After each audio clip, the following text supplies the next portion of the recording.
Good morning, Pastor Rusty. It's September 17th. Can you believe that? What an awesome day it is. Sun's coming up. It's a glorious day. Church went last night. We went out and we did some drive-by blessings, and we blew our horns, and we gave little gifts to those we haven't been able to see, those that have been staying inside. And you know what? Right there, that's community.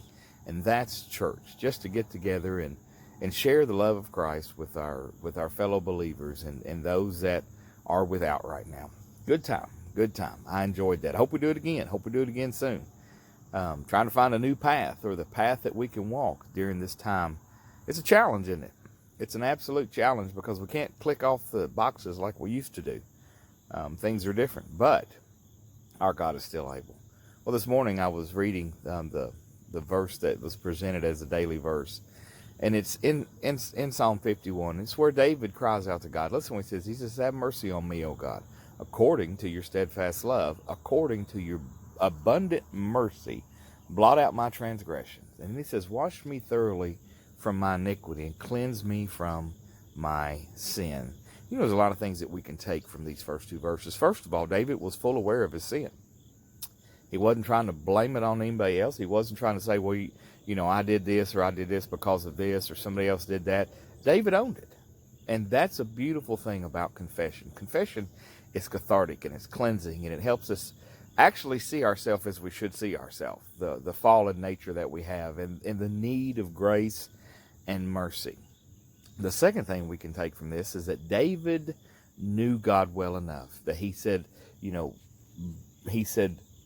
"Have mercy on me, O God, according to your steadfast love." So he was leaving it completely in God's court, but he knew enough about God and his love that he appealed to what he understood. See, that's the thing, is God's teaching us, God's training us, God's bringing us along in this relationship, in this walk. And so we learn about him. And when we learn about him, then those are things that, we can be accurate about when we talk to him. And then he says, "According to your abundant mercy, blot out my transgression." So he knew God was merciful. You see, here's the thing. He had sinned against God. He sinned against Bathsheba. He sinned against Uriah. He had him killed so he could get away with his little tryst and what he did with Bathsheba. But see, later on, we see where David cries out to God. He says, "Restore to me the joy of my salvation." Because see, what he lost in that transgression, in being a man, as you will, and being a king, and using his power and authority in a crooked, divisive way, he lost that joy of salvation. So again, you see, confession is cathartic and it's cleansing. And you know what it does? It helps us to see ourselves and then make that decision from this moment. What I've done is wrong. What I've done is sinful. What I've done has cost me joy and other things in my life. And at this moment in time, I'm owning that, and I'm laying that aside, and I'm crying out for the mercy of God. And then he confesses. So it's a point in time where we repent. We turn and go the other direction.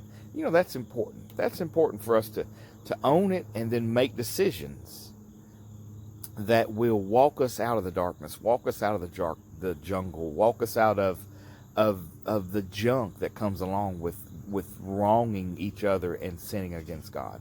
Those things, when we can see it for what it is, that's cleansing.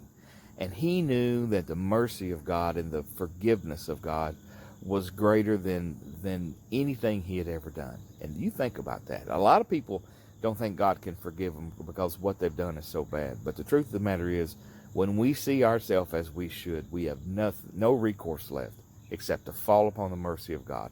And that's exactly what David did. And that's something we can do today. We can take a look at our life and say, hey, these are things that don't belong in a believer's life. These are things that don't belong in a disciple of Jesus Christ's life. And we can then allow him to walk us out of the darkness. And that would be a wonderful step towards the light today, wouldn't it? Well, I'm Pastor Rusty, and I'll talk to you later. Have a wonderful day.